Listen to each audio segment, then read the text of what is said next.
ลงผักสนามเราเห็นเมนูอาหารถามเขาจะแล้วเขาจะว่าคือชนิดนี้แต่ว่าเป็นซื้อทางท้องถิ่นเขาจะนะเรามีวิธีการสอบในการบางเทื่อเอ้ยใส่เมนูเนาะแล้วผัวเอ้ยกับโบฮู้บางเทื่อภาษาลาวเฮาฮู้แต่ว่าบางเทื่อลูกค้ายังฮู้เป็นอังกฤษแม่นหยังเนาะบางเทื่อคุณมิกเราก็เสิร์ชอยู่ในผักข้าวลาว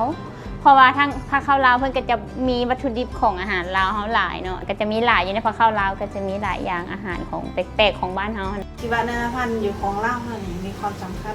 มีความสำคัญแต่ก่อนเข้าไปตลาดแล้วพักง่ายอีอย่างที่มาจากป่าจากดงชาวบ้านเก็บมานะมีหลาย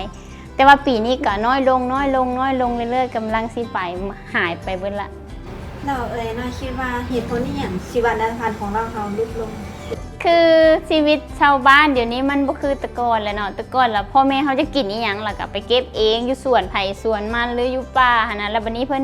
ตัดไม้เฮ็ดหัวเฮ็ดสวนเป็นอย่างแล้วก็มีตลาดแล้วเดี๋ยวนี้แล้วก็มันกว้างออกไปแล้วหั่นนะหามาขายแล้วมันเบิดวันนี้มันบ่หลายคือแต่ก่อนแล้วหั่นนะแต่ก่อนแล้วเฮาเก็บมากินเองซื่อๆ หน่อยอยากฝากยัง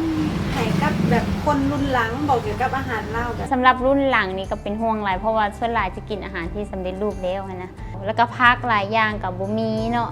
หน่อยมีวิธีการแบบแนะนำเกี่ยวกับอาหารเล่าอย่างเงี้ยให้เขาจะบอกคือเด็กน้อยมาเฮ็ดเวียกนะนี่ก็จะอธิบายเขาว่าอันนี้เมนหยังใส่หยังอันนี้ใส่หยังใส่ตัวนี้ใส่คู่กับตัวใดอย่างนั้นนะกำลังเฮ็ดปึ้มก็จะเขียนละเอียดว่าของเดือนนี้มีหยังกินในเฉพาะซีซั่นนี้อาหารนี้แล้วก็มีพักอย่างนี้สินะฝากฮานโดยขน้อย ถ้าจะกินอาหารลาวๆแล้วก็มางานอาหารตั้งอยู่นาไซทางเข้าตลาดน้อยนาไซเข้ามาซอยสีสังวรอาทิตย์หนึ่งเปิด3 มื้อศุกร์เสาร์อาทิตย์11 โมงตอนสวยฮอด9 โมงแรงกระปิดแล้วเมนูหันจะเปลี่ยนทุกอาทิตย์เลยเมนูจะเวลาเข้าไปตลาดมีอย่างละก็จะขึ้นเมนูอยู่ Facebook ให้ลูกค้าเบิ่งที่ร้านเฮาก็จะกินตามที่เมนูเฮาใส่อะไรของแต่ละอาทิตย์แบบนั้นเบอร์โทรติดต่อกับเบอร์โทร55898959เลย